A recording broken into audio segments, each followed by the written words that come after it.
CTV's Richard Madden is following this story for us. Richard, what a tragedy this morning in Nashville.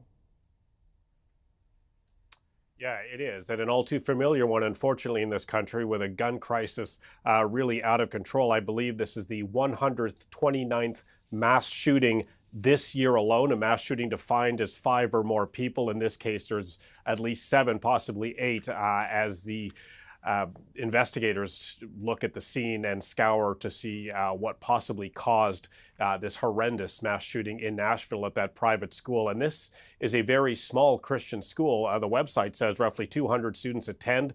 The teacher-to-student ratio is 8-to-1. So this is a very tight-knit school. And I can just imagine the heartbreak and anxiety many parents are feeling in that area and indeed across the country as America suffers another unbelievably sad mass shooting that's entirely preventable. We're waiting on word by President Joe Biden, who will be addressing the nation shortly at an event at the White House. So we're going to stand by to hear what he has to say. The White House saying earlier that the president has been briefed and federal officials are on scene to assist the investigation. This is so sad. 3 children, 3 adults who have been killed, and of course the suspect as well. What do we know about the suspect in this case, Richard?